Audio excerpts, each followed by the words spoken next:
Olá a todos, vamos para as cartas de João e Judas, chegando quase ao final desse percurso aí de masculinidade bíblica, sexualidade sadia na Bíblia.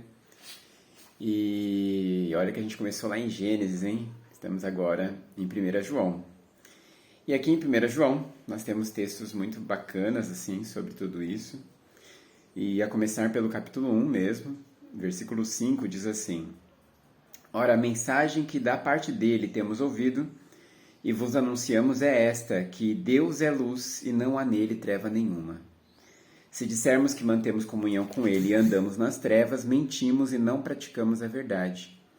Se, porém, andarmos na luz, como ele está na luz, mantemos comunhão uns com os outros e o sangue de Jesus, seu Filho, nos purifica de todo pecado. Se dissermos que não temos pecado nenhum, a nós mesmos nos enganamos e a verdade não está em nós. Se confessarmos os nossos pecados, ele é fiel e justo para nos perdoar os pecados e nos purificar de toda injustiça. Se dissermos que não temos cometido pecado, fazemo-lo mentiroso e a sua palavra não está em nós. Então a gente já parte aqui, em 1 João, da compreensão de que nós temos pecado, nós temos algo a tratar dentro de nós. Nós já começamos reconhecendo na presença dele de que precisamos de ajuda, que é ele quem nos perdoa e nos purifica. Então essa humildade é muito importante, como um primeiro passo de transformação para lidar com a nossa masculinidade, com a sexualidade. Então por isso que eu já começo com essa leitura. Esse texto é muito importante, a confissão que gera purificação. Então concordar com Deus de que meu padrão de vida não é o dele, de que a forma como eu penso, como eu tomo certas decisões são contrárias à vontade dele, é fundamental para reconhecer que estamos errados e receber poder de Deus para a mudança. Aí no capítulo 2, a partir do versículo 3, nós temos o seguinte: Ora, sabemos que o temos conhecido por isso, se guardamos os seus mandamentos. Aquele que diz eu conheço e não guarda os seus mandamentos é mentiroso e nele não está a verdade. Aquele, entretanto, que guarda sua palavra, nele verdadeiramente tem sido aperfeiçoado o amor de Deus. Nisto sabemos que estamos nele. Aquele que diz que permanece nele, esse deve também andar como ele andou. Amados, não vos escrevo mandamento novo, senão mandamento antigo, o qual desde o princípio tivestes. Esse mandamento antigo é a palavra que ouvistes. Todavia vos escrevo um novo mandamento, aquilo que é verdadeiro nele e em vós, porque as trevas se vão dissipando e a verdadeira luz já brilha. Aquele que diz estar na luz e odeia o seu irmão até agora está nas trevas. Aquele que ama seu irmão permanece na luz e nele não há nenhum tropeço. Aquele, porém, que odeia seu irmão está nas trevas e anda nas trevas, e não sabe para onde vai, porque as trevas lhe cegaram os olhos. Esse trecho ele resume praticamente a carta inteira.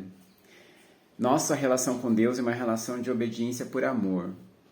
Quem obedece aos mandamentos de Deus, ama a Deus. Quem vive um padrão de sexualidade, de masculinidade bíblica, é de Deus, é filho de Deus.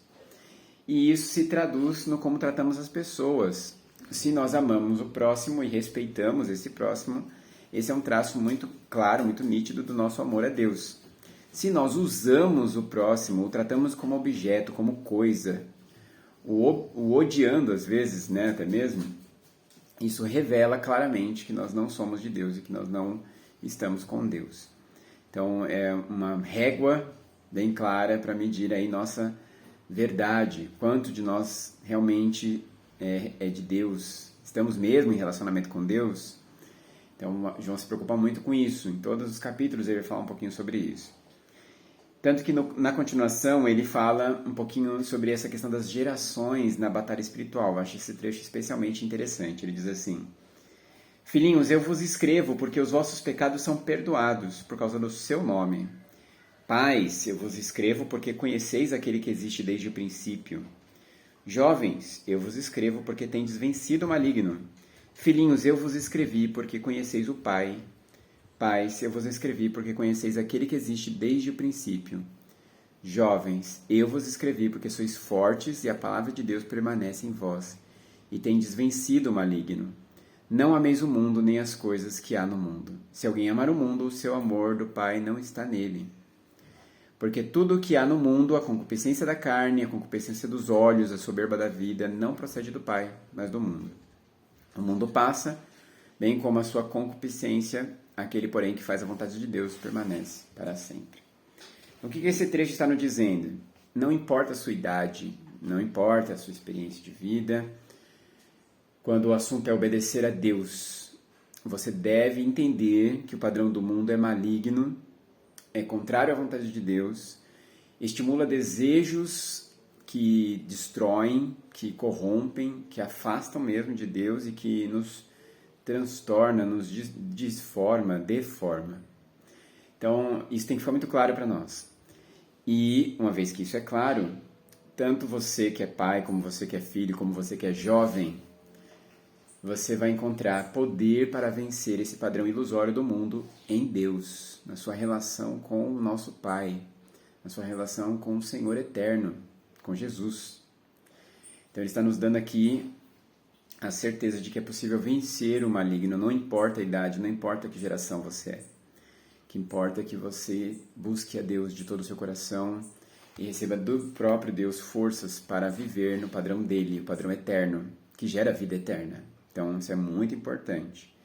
Ninguém pode usar a idade como desculpa, porque Deus está acessível a todos nós para transformar as nossas vidas e nos libertar do mal. Libertar das concupiscências da carne, dos olhos. Então, ele fala muito da cobiça mesmo, da imoralidade mesmo. E aí, no capítulo 3, a gente tem um trechinho aqui que diz assim: Vede que grande amor nos tem concedido o Pai, a ponto de sermos chamados filhos de Deus, e de fato somos filhos de Deus. Por essa razão o mundo não nos conhece, porquanto não o conheceu também. Amados, agora somos filhos de Deus e ainda não se manifestou o que haveremos de ser. Sabemos que quando ele se manifestar, seremos semelhantes a ele, porque haveremos de vê-lo como ele é. E assim mesmo se purifica todo o que nele tem essa esperança, assim como ele é puro. Ó, que padrão interessante, né? Pureza. Todo aquele que pratica o pecado também transgride a lei, porque o pecado é a transgressão da lei. Sabeis também que ele se manifesta para tirar os pecados, e nele não existe pecado. Todo aquele que permanece nele não vive pecando. Todo aquele que vive pecando não o viu, nem o conheceu. Filhinhos, não vos deixeis enganar, por ninguém. Aquele que pratica a justiça é justo, assim como ele é justo. Aquele que pratica o pecado procede do diabo, porque o diabo vive pecando desde o princípio. Por isso se manifestou o Filho de Deus, para destruir as obras do diabo. Então, olha o contraste aqui. Quem é você, né? João está sempre nos exortando a pensar nisso. Quem é você? Você é um filho de Deus que obedece a Deus e luta contra o pecado? Ou você vive pecando e é escravo do pecado e é filho do diabo? Quem é você? Suas atitudes é que demonstram isso. Sua atitude com relação ao pecado que demonstra isso. Se você se entrega ao pecado ou se você luta contra ele. Todo aquele que é nascido de Deus não vive na prática do pecado, pois o que permanece nele é a divina semente. Ora, esse não pode viver pecando porque é nascido de Deus. Olha que interessante. Nisto são manifestos os filhos de Deus, os filhos do diabo. Todo aquele que não pratica a justiça não procede de Deus, nem aquele que não ama seu irmão. E aqui ele introduz um fator importante. Você não pode usar as outras pessoas. A base da imoralidade é fazer o uso das outras pessoas como se elas fossem objetos. E aqui ele diz que quem não pratica o amor ao próximo, quem não ama seu próximo, não é de Deus. Porque a mensagem que ouvistes desde o princípio é esta, que nos amemos uns aos outros, é uma ordem de Deus, é um mandamento. Não fazer como Caim, que era do maligno e assassinou seu irmão. E por que o assassinou? Porque as suas obras eram más e as do seu irmão justas. Irmão, não vos maravilheis se o mundo vos odeia. Nós sabemos que já passamos da morte para a vida, porque amamos os irmãos. Aquele que não ama permanece na morte. Como você trata as pessoas? Isso é um padrão que clareia tudo.